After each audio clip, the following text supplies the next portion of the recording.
अब हम करेंगे सेकंड एग्जाम्पल, ठीक है। First step, again Mohan started business with cash. Mohan started business with cash, कितना, लेट्स से 50,000, ठीक है। अब क्या होगा, देखो एसेट हमेशा इक्वल होंगे किसके, कैपिटल एंड लाइबिलिटी।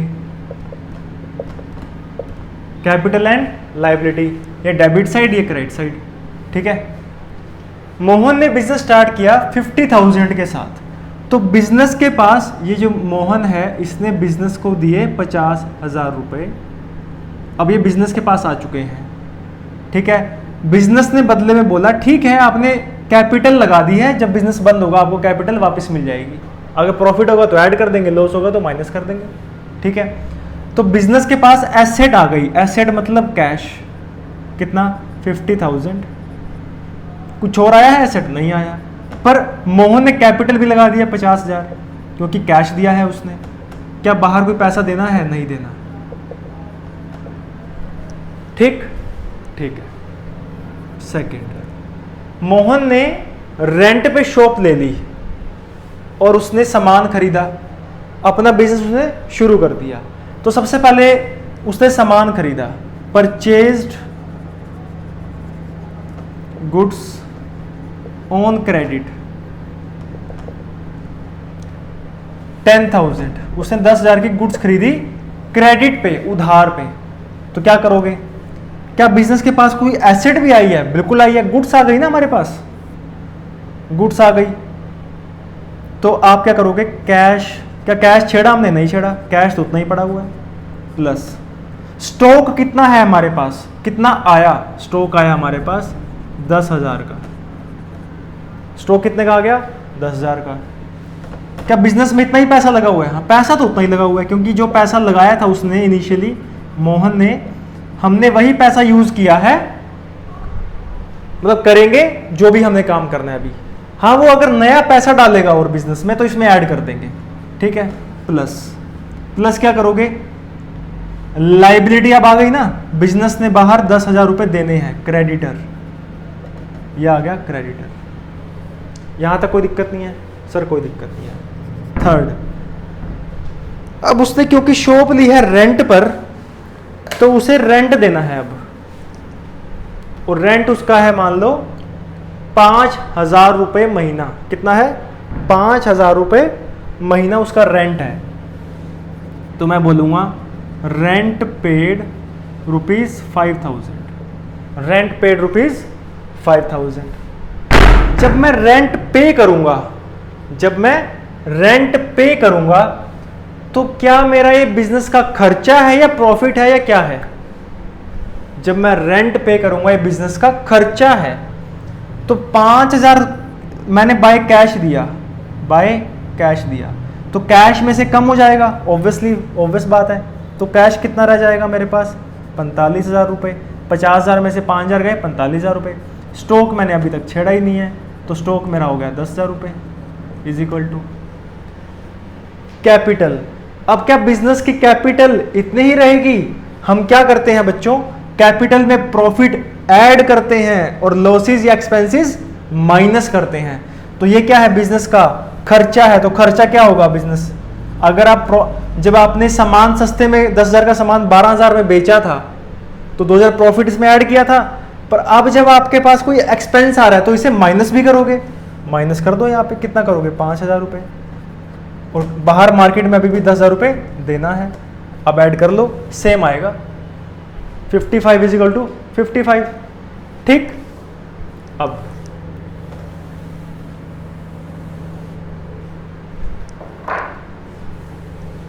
कैश कितना है 45, स्टॉक कितना है 10,000, और कैपिटल कितनी लगी हुई है 45,000, और बाहर पैसा कितना देना है क्रेडिटर, ठीक है।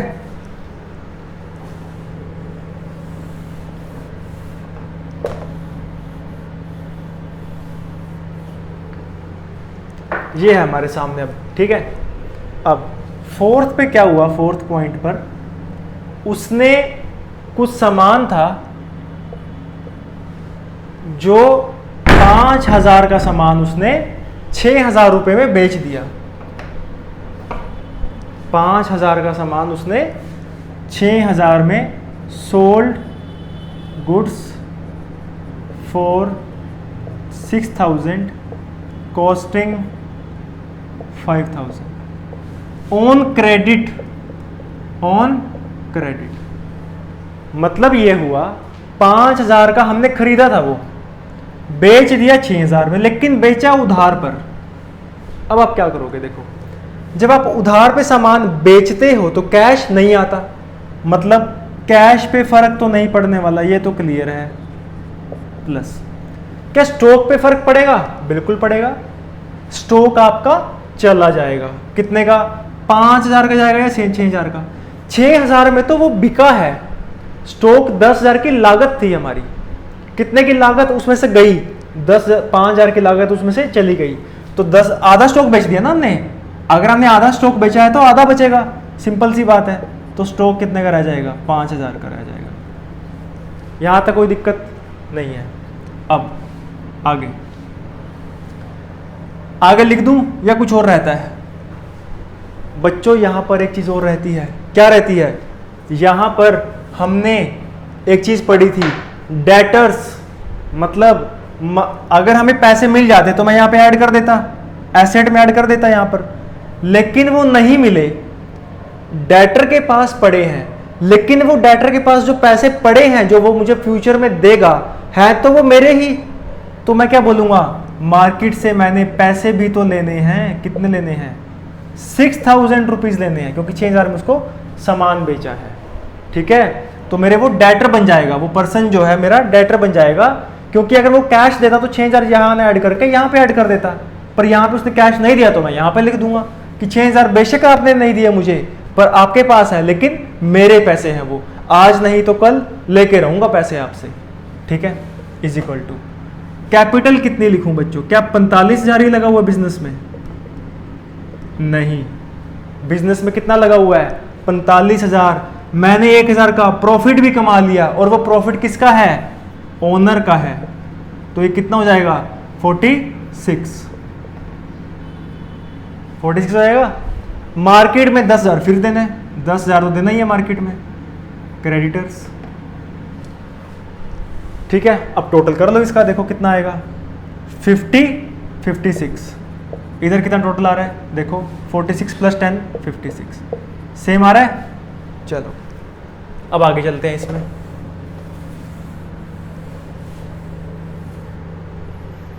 आगे क्या हुआ? जो बिजनेस का ओनर है उसको लगा कि मेरे पास अभी पैसे कम है थोड़े घर के खर्चे चलाने के लिए, ऐसे करता हूँ कुछ पैसे बिजनेस से निकाल लेता हूँ। तो उसने क्या किया?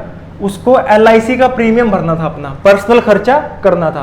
तो उसका LIC का प्रीमियम था 4,000 रुपये का।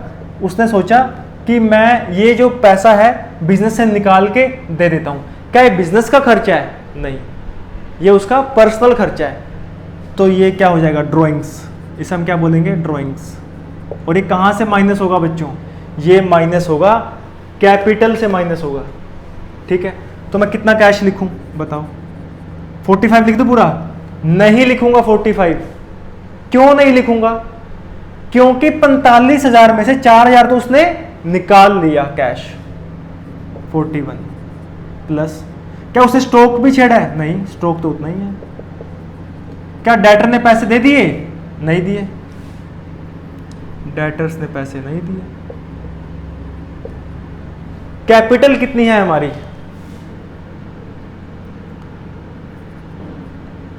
क्या 46 लिख दूं?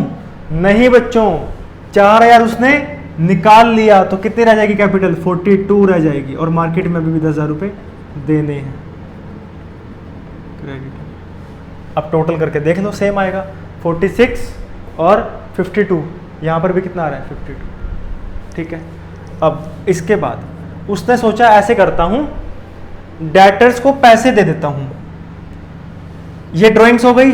अब आप आगे बढ़ गए, आगे बढ़ के उसने बोला कि ऐसे करता हूँ, डेटर के 6,000 रुपये मैंने, सॉरी क्रेडिटर के मैंने 10,000 रुपये देने हैं, मैं इसे दे देता हूँ, मैं क्रेडिटर के पैसे दे देता हूँ 10,000 रुपये, मैं सोच रहा हूँ दे देता हूँ उनको, उनका फ़ोन आ रहा है बार बार, तो मैंने उनको कैश दे दिया। कितना दिया? तो मैं लिखूंगा पेड टू क्रेडिटर्स रुपीज कितना है 10,000 बाय कैश, बाय कैश। तो कैश यहां पे कम नहीं हो जाएगा? बिल्कुल हो जाएगा सर। तो कैश कितना रह जाएगा? 31,000 प्लस, क्या स्टॉक भी चढ़ोगे? नहीं, स्टॉक तो उतना ही है। क्या डेटर ने पैसे दिए? अभी नहीं दिए, अभी तो नहीं दिए पैसे, फोन करेंगे इनको भी दे देंगे शायद। ठीक, तो कैपिटल, कैपिटल उतनी है, पैसे ही तो दिए हैं, बिजनेस ने अपनी जेब से पैसे दिए हैं, ओनर से लेके नहीं दिए, अपनी जेब से पैसे दिए। ये बिजनेस की जेब है, ये सब बिजनेस की जेब है, तो बिजनेस ने अपनी जेब से पैसे दिए हैं। तो कितने हो गए? कैपिटल कितनी हो गई? 42। और क्रेडिटर अब नहीं रहे, चले गए, उड़ गए, क्रेडिटर उड़ गए, अब क्रेडिटर नहीं रहे, हमारे ऊपर कोई बोझ नहीं रहा। कैश कितना रह गया अब? 31,000। लेकिन माइंड से जो टेंशन थी क्रेडिटर की वो चली गई। पर अभी एक टेंशन है सर, और क्या टेंशन है? टेंशन ये है जिससे 6,000 रुपये लेने हैं वो पैसे नहीं दे रहा, तो हमने फोन किया कि भैया पैसे दो, हमें बिजनेस चलाना है, पैसे दो पैसे। तो हमने क्या किया, उसको बोला पैसे दो, उसने पैसे दे दिए। अब वो लेकिन थोड़ी आनाकानी कर रहा है, वो बोल रहा है 6,000 तो नहीं दूंगा, आपको मैं 5800 रुपये दे देता हूं। कितने दे देता हूं? 5800 रुपये। मैं बोलूंगा नहीं नहीं, 6,000 रुपये की बात हुई है, 5800 क्यों दोगे? वो बोला नहीं सर, थोड़ा डिस्काउंट करो, थोड़ा रहम करो, रहम करो, थोड़ा डिस्काउंट दो मुझे। मैंने आपसे उस टाइम डिस्काउंट के लिए नहीं बोला, चुपचाप सामान फ़ोन करके आपसे मंगवा लिया। अब जब पैसे देने की बारी आई है अब वो डिस्काउंट मांग रहे हैं। मैंने कहा चलो कोई बात नहीं, फिर कभी सही, मेरा भी नया बिजनेस है, कोई बात नहीं, आप 5800 रुपये कैश दे दो, मैं आपका खाता क्लियर कर देता हूँ। यही मतलब हुआ ना। अगर मैं यहाँ से 5800 माइनस कर दूँ, 200 रुपये मेरे यहाँ पे खड़े रह जाते हैं अगर, तो इसका मतलब ये होगा कि मैंने 200 रुपये अभी उससे लेने हैं, अभी उससे लेने हैं। लेकिन मैंने बोला कोई बात नहीं, आप 5800 रुपये दे दो, मैं आपका खाता क्लियर कर दूंगा, मैं आपका खाता क्लियर कर दूंगा। तो उसने मुझे 5800 दे दिए। अब कैश मेरे पास कितना आया है? 31,000 था मेरे पास। यहाँ पे कितना ऐड करूँ, कितना प्लस करूँ? क्या 6,000 प्लस करूँ या 5800 प्लस करूँ? बताओ। जितना कैश सच में आया है उतना ही तो ऐड करोगे, तो कितना ऐड कर दोगे? 5800। ये आपने ऐड कर दिया, ये आपने ऐड कर दिया। क्या स्टॉक भी छेड़ा है? कुछ बेचा खरीदा तो है ही नहीं, खाली पेमेंट आई है, तो स्टॉक उतना ही रहेगा 5,000 प्लस। अब डेटर्स कितने लिखूं? क्या डेटर लिख दूं 200 रुपये, मतलब 6,000 माइनस 5800 कर दूं? नहीं, वो बोलेगा आपके अकाउंट में अभी भी 200 रुपये दिखा रहा है, मैंने देने हैं, पूरा क्लियर करो मेरे पैसे। तो पूरा क्लियर करने के लिए 6,000 माइनस 6,000 करना पड़ेगा, कि आपने उसका खाता क्लियर कर दिया। अब आगे तो डेटर तो हो गए 0, डेटर हो गए 0। अब कैपिटल है और लायबिलिटी है। क्या मार्केट में पैसे देने हैं? नहीं देने। अब कैपिटल कितनी लिखूं बताओ? कैपिटल है 42,000। ये जो 6,000 के बदले 5800 आए हैं, क्या ये मेरा लॉस नहीं है? क्या ये मेरा लॉस नहीं है? क्योंकि आपको याद होगा बच्चों, जब प्रॉफिट आया था 5,000 का सामान 6,000 में बेचा था, तो 1,000 रुपए का प्रॉफिट आया था, और वो प्रॉफिट हमने यहां पर ऐड किया था। अगर आपको याद हो, यहां पर हमने ऐड किया था, पर 1,000 प्रॉफिट तो मिला ही नहीं। मिला तो कितना है? 5800 है। प्रॉफिट कितना मिला है? 800 रुपए। ऐड हम कितना कर चुके हैं कैपिटल में? 1,000 रुपए। तो अब जो ये लॉस होगा, ये भी कहां से? अगर प्रॉफिट कैपिटल में डालते हो तो लॉस भी कहां से निकालोगे? कैपिटल से निकालोगे ना। तो यहां पे माइनस कर दोगे, कितना? 200 रुपए। अब देख लो ऐड करके, कैश कितना है 36,800 प्लस स्टॉक 5,000, डेटर रहे नहीं, अब उड़ गए डेटर भी, और ये कितना हो गया 41,800। ऐड करके देख लो सेम आ रहा है। तो ये आपका सेकंड एग्जांपल यहाँ पे ख़त्म होता है 41,800 इज इक्वल टू 41,800। यहाँ पे हमने एक चीज़ सीखने को मिलती है, अकाउंटिंग इक्वेशन करने के बाद हर चीज़ का डबल इफेक्ट होता है, हर चीज़ का डबल इफेक्ट होता है। ठीक है, तो ये हुआ आपका सेकंड एग्जांपल।